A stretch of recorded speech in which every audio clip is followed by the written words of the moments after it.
ขับรถเที่ยวอเมริกา 2023 EP 2 นี้ ขอเตือนทุกคนว่าปรับลดเสียงหน่อยก็ดีนะคะ เพราะเราจะไปขับรถ UTV Off-Road ที่ Sand Hollow State Park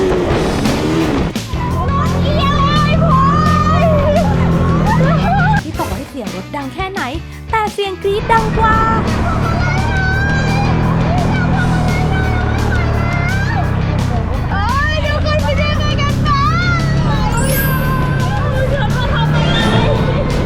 และเราก็ไปต่อกันที่ Bryce Canyon National Park ที่เพชรใฝ่ฝันว่าจะต้องมาให้ได้สักครั้ง และในที่สุดเพชรก็ได้มาเทรลที่เต็มไปด้วยหินรูปทรงประหลาดมีไม่กี่ที่ในอเมริกาแต่ในความประหลาดก็แฝงไปด้วยความสวยงามที่ธรรมชาติสร้างขึ้นทางขึ้นก็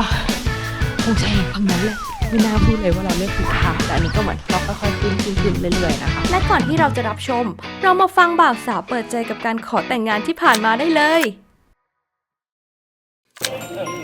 โอเควันนี้ทุกคนมีสติกันแล้วนะคะ เราก็จะมา wrap up เหตุการณ์ที่เกิดขึ้นเมื่อวาน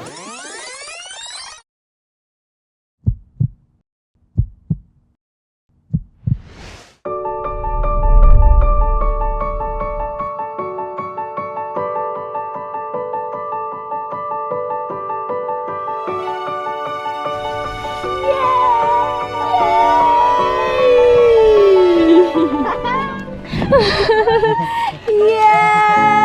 ตรงนี้โคตรสวยเลย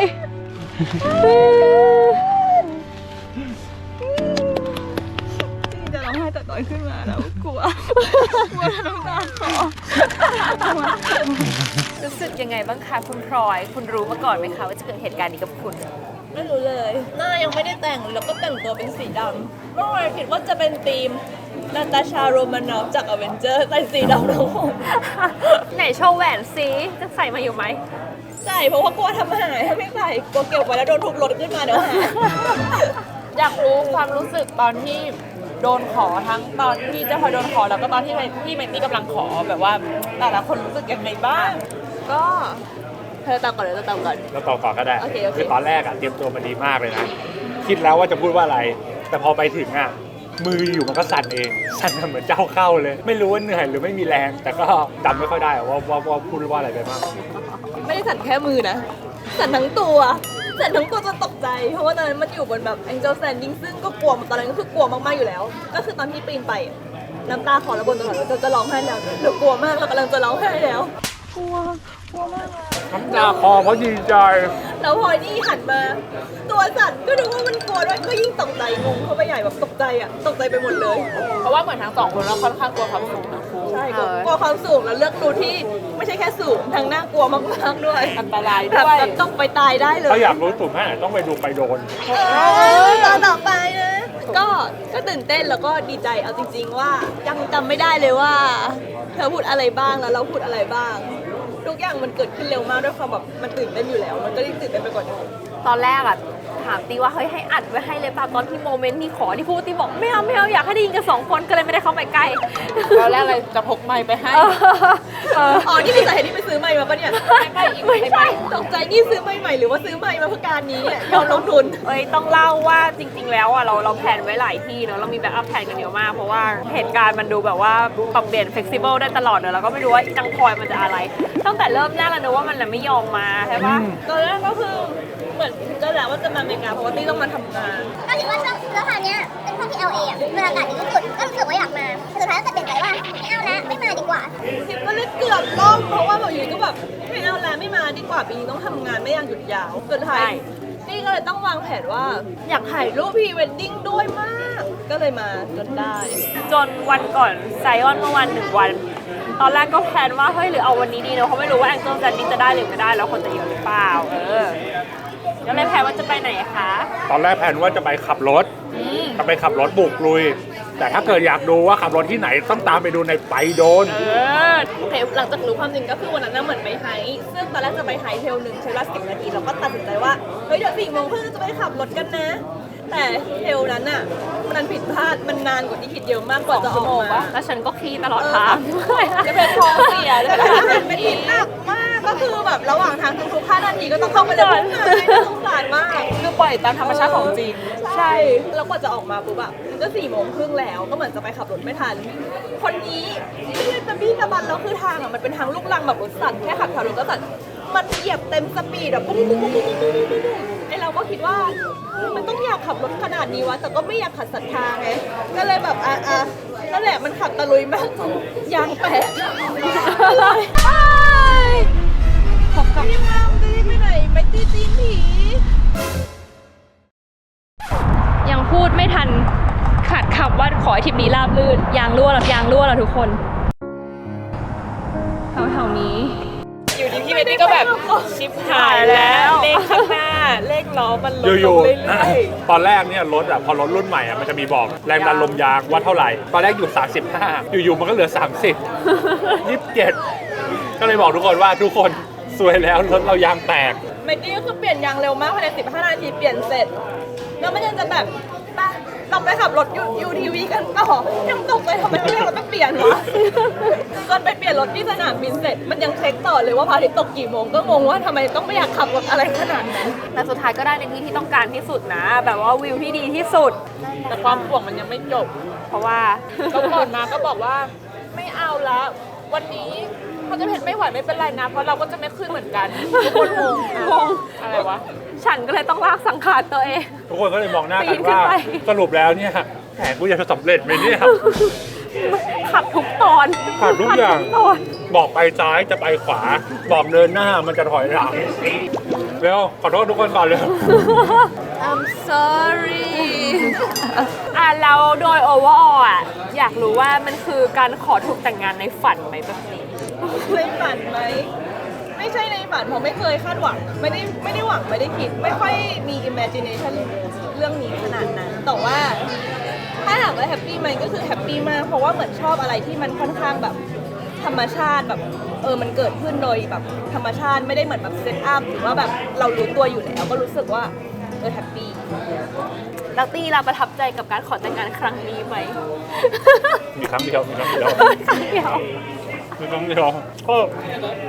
ก็ดีใจนะ โดยรวมก็โอเคอ่ะก็เป็นไปตามที่คาดคือวางแผนกับนัดกับเจ๊เพชรมานานมาก แล้วก็ปกติพลอยก็ไม่เคยขอดูมือถือเลยทริปนี้มันเป็นอะไรก็ไม่รู้ยังขอดูมือถืออยู่ อ นั่น ยาก แหละ สั่งของ Amazon จ้ะ มันนี้อยากจะสั่งทุกวัน ขออยู่นั่นแหละไม่รู้จะขออะไรเขาบอกไม่ให้ก็งอนบอกว่าปกติเราไม่เคยเห็นขอมือถือเธอนะ ขอแค่นี้ทำไมไม่ให้ ไม่ได้งอนเลยกลัวไม่ได้ของกลัวไม่ได้สั่ง โอเคค่ะ เดี๋ยวเราจะไปขับรถกันต่อนะคะ วันนี้ก่อนที่จะ ของจริง UTV ของจริง ของจริง จะไม่มีอะไรผิดพลาดแล้วนะวันนี้ เราไม่มีอะไรผิดพลาดแล้ว แล้ววันนี้เราก็ยังต้องการที่จะกด permit ไปเดอะเวฟนะคะ ซึ่งเป็นจุดที่เข้ายากมากๆ จุดหนึ่งของ National Park ทั้งอเมริกาเลย ถ้าได้รอบนี้นะ จะไม่บ่นเรื่องขี้แตกอีกแล้ว จะรู้สึกว่าโอเคมันสมน้ำสมเนื้อโอเคค่ะ บาย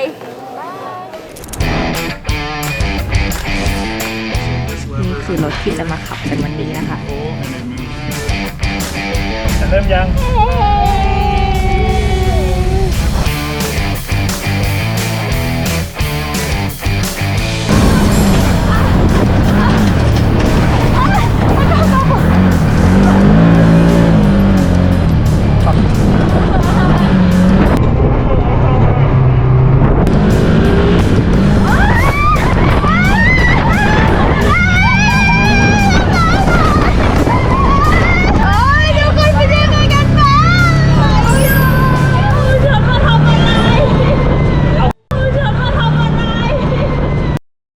เอาคนป่วยมาทำอะไรวันนี้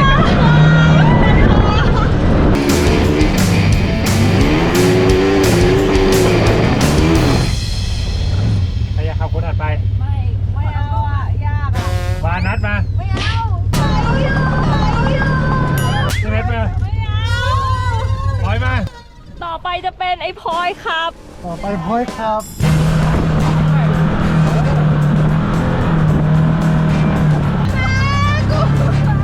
เร่งกดเร่งไปกดเร่งไปกดเร่งไปไปทาง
เก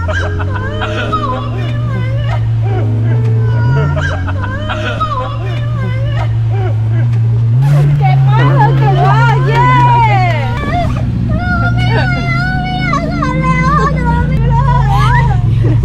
ดีนะไม่มาขอแต่งงานตรงนี้ดีแล้วที่ไม่มาขอแต่งงานตรงนี้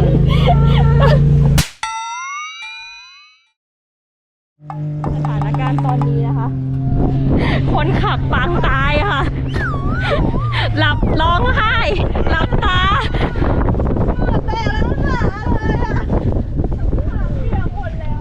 คันนั้นคือขับไปอย่างชิล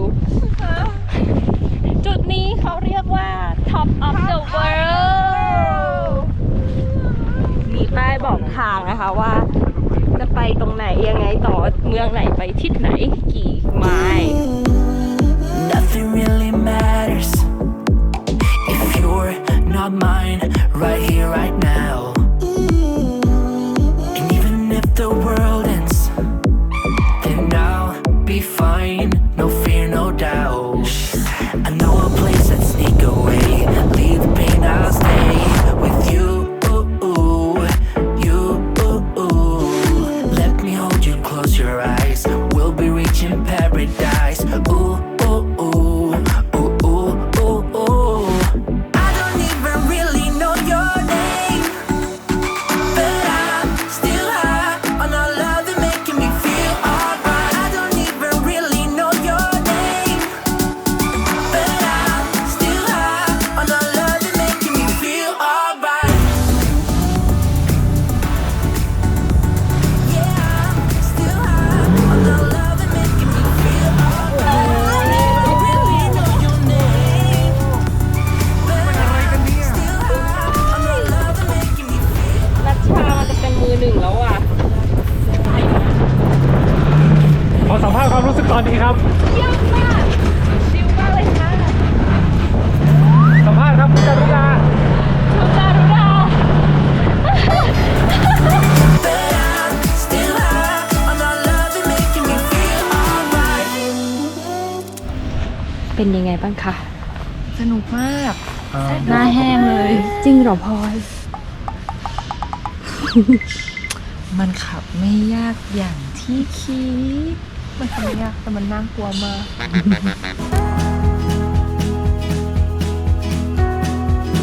I know it's bad to take a leap into my world of fantasies, but we will make it all the way somehow. But I know now when I wake up, I just have to put my feet back on the ground. And you will come back. Oh my God, it's you again. Once we were more than friends, darling. How you've been? I missed your smile. It's always you in the end. ตอนนี้มาถึงบ้านหลังที่2แล้วนะคะ สวยมากเลย สวยที่สุดในซอยเลยค่ะบ้านหลังนี้ เราอยู่ที่เมืองที่ชื่อว่าแพนกวิช ซึ่งเราจะมาเที่ยว Bryce Canyon นะคะ เมืองนี้ก็ไม่ได้ไกลมาก เลือกที่พักที่สบายไว้ก่อนนะคะ ไมตีเลือกบ้านกว้างมาก อาจจะดูรกๆนิดนึงว่าเพื่อขอเข้ามาร้านนี้เป็นส่วนครัว2คนนี้ทำอะไรกันอยู่ ต่ออินเทอร์เน็ตแล้วก็ผิงเตาผิงนะคะ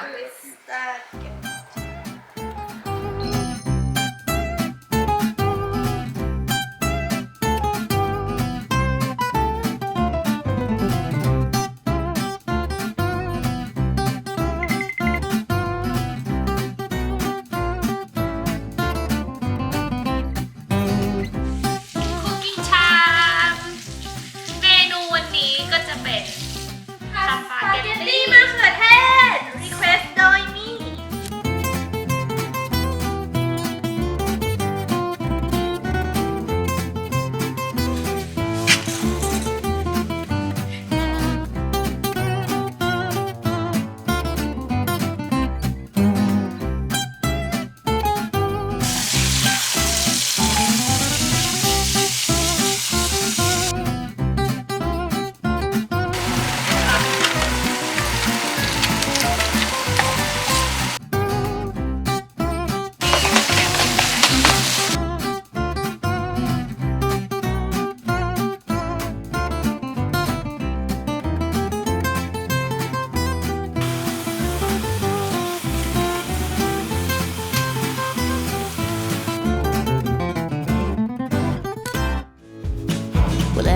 love with question marks, with broken hearts. I went all my life without you.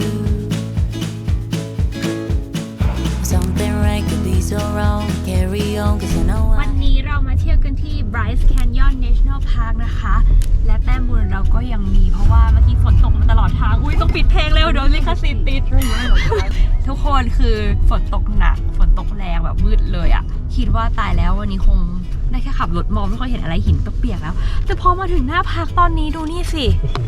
ต่อวีเคิลนี่มันแพงมากเลยเนี่ยที่นี่ ฟ้าสีฟ้าเลย ฮัลโหล like a map Yes please เดี๋ยวเข้าไป Visitor Center กันนะคะ เดี๋ยวไปดูว่ามีรูทไหนเทรลไหนน่าเดิน มีตรงไหนเป็นไฮไลท์แนะนำบ้างแล้วก็มาถามเขาได้ ทุกคนหันมาเร็วนี่เฮ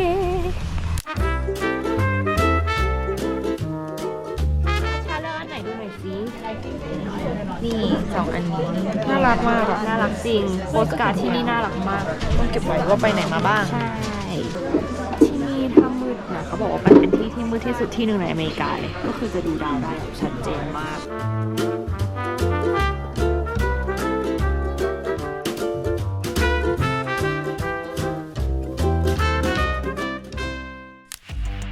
Aren't you tired of the drama?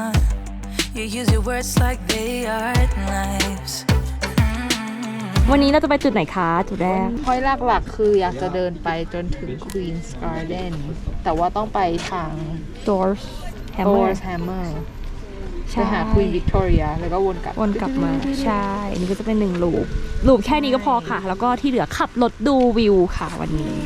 นอกจากวันนี้จะอากาศดีแล้วเย็นนี้เราก็จะต้องชนะลอตโต้กันนะสำหรับ The Wave ถ้าได้ The Wave นี่คือแบบ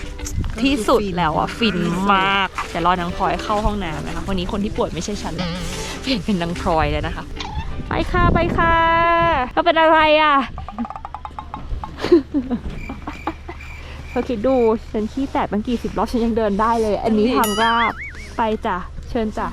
ต่อไปนี้ไม่มีการบ่น ว้าว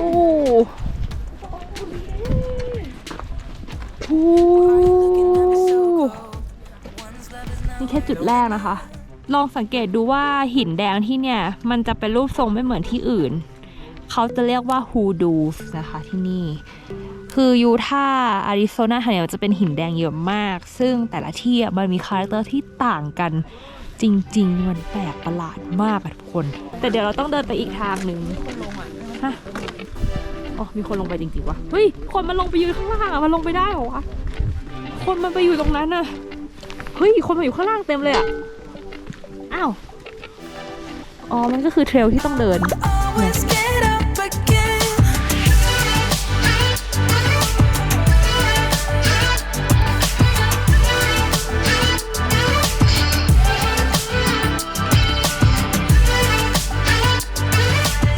มากเลยค่ะ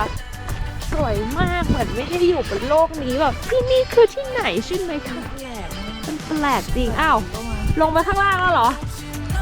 Get up, yeah, baby, I will fight. No, there ain't nothing stopping me. I'm bulletproof, I won't fall. I'm bulletproof, go on, shoot me down. I will always get up again. อันนี้คือ Thor's Hammer นะคะ ไม่เท่าเป็น ฮูดูอ่ะคือทั้งหมดแบบว่าฮูดูคือลักษณะหินที่เป็นแบบนี้ แต่นี่มันเป็นแลนด์มาร์คที่เขาตั้งให้ว่า Thor's Hammer Thor's Hammer แสดงว่ามันเพิ่งมาดิ ก็น่าจะเพิ่งมาไม่นานนะ แล้ว ต้อง มี มาหลังจาก Queen มาเวล Victoria อ่ะ It's hard to stay real in a world full of fakes. It's hard to find truth when the liars are great. I'm trying my best to stay out of your way. Oh well, oh well. อันนี้สบายใช่ไหมนัชชา ต้องคิดว่าเจ๊เพชร Hold your head high, but your morals to fade. นี่เหมือนเราเดินทะลุเหมือนเราเดินเข้ามาในแบบแคนยอนเลยทุกคนเหมือนที่เมื่อกี้เราเห็นอยู่ข้างบนใช่ไหมคะตอนนี้คือเราก็คือลงมาข้างล่างแบบทะลุเข้ามาในนี้เลย Walk into a room, and every fool will try to be like you, but I'm not gonna. เดินมาสักพักเรา แล้วค่ะ คือจากตรงเมื่อกี้ก็จะเป็นเหมือนทางลาบข้างล่างนะคะ แต่นี้ก็จะเป็นทางที่ต้องเหมือนขึ้นไปข้างบนอีกรอบเพราะเหมือนเราลงมาในฮูดูลงมาในแคนยอนเนาะทางขึ้นก็คงใช่เหมือนฝั่งนั้นแหละไม่น่าพูดเลยว่าเราเลือกถูกทางแต่อันนี้ก็เหมือนเราค่อยๆขึ้นเรื่อยๆนะคะ Gonna change myself just to make you fall under some spell. Rather be alone than be a shell. I'm okay being me. เราต้องไปซันไลท์ ใช่ เพราะควีนวิกตอเรียมันสุดแค่ตรงข้างหน้านี้ อันไหนวะ เนี่ยเดินไปตรงเนี้ยสุดควีนวิกตอเรีย งั้นก็มองแค่นี้แหละอ๋อก็จบแล้ว นี่คือ ก็คือ Queen Castle ความรู้สึกเหมือนเจดีที่ไทย เข้าไปในดูกันค่ะ 2 a.m. in the morning. I'm in my story smoking, catching my breath. I can feel my skin burning. You light the fire in me, got no regrets. Can't forget. You got me wrapped around it. You feel me, your body wrapped around me. Good mistakes. Oh, you got me looped about it. You and me got me losing sleep. I am in too deep, like an เหมือนว่าเราก็คือออกมาอีกด้านหนึ่งแล้วนะคะ ตอนนี้ค่อยๆเดินขึ้นมาเรื่อยๆเรื่อยๆแต่ว่าก็ยังสูงอยู่ดีต้องขึ้นไปเรนเจอร์มาแล้วจ้า girl. You got me wrapped around it. You feel me, your body wrapped around me. Good mistakes. ถึงแล้วค่ะซันไรส์พอยต์เย่ทำได้แล้ว Got me losing sleep. I am in too deep, like an overdose. You're the antidote. Losing sleep. I am in too deep. No matter where I hide, you got. ต่อจากนี้เดี๋ยวเราจะขับรถเล่นกันแล้วนะคะ ไม่มีการเดินแล้วค่ะจะแค่เดินไปดูวิวเท่านั้นนะคะ ในนี้จะขับรถเล่นได้ดูวิวได้หลายรูทเลย ไปกันค่ะ I know it's a little bit too much for sure. So cold, but we're always coming back for more. If we figured out what it's all about, takes a second and then we're back it again. Coaster ride for the triggered minds, but I don't ever want us to stop it. Go ahead, then let me smile for all I care. Just wanna stay close, don't let you never really end. มีอะไรบ้างคะนัชชาเมนูวันนี้ เนื้อกระเทียม หมูกระเทียม มีเนื้อกะเพราหมูกระเทียม แล้วก็มีไข่เจียวโหระพาเบคอนกะหล่ำปีน้ำปลา อาหารถุงที่เอามายังไม่ค่อยได้กินเลยเนอะเฮ้ยเรามีน้ำพริกไว้ด้วยนี่หว่า ใช่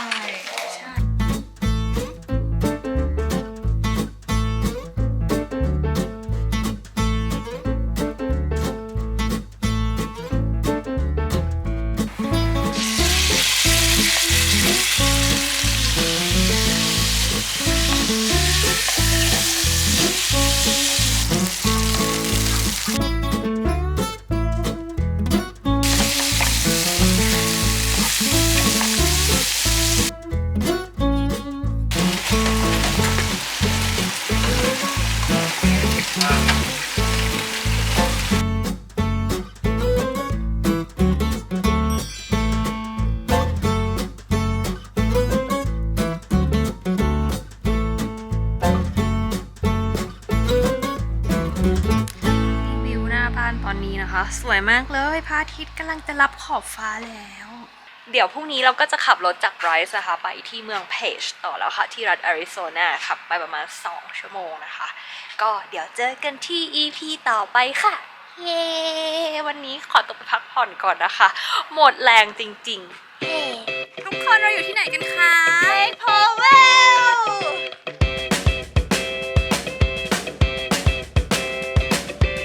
แม่จบแล้ว งงมากแม่นี่มันทัวร์อะไรกันทัวร์ดมยิ่งกว่าทัวร์ดมเสี่ยวเนาะเสี่ยวมากฟ้าลมไปตาสว่าง แล้วอยู่ทุกคนหันกลับไปหน้า กลัว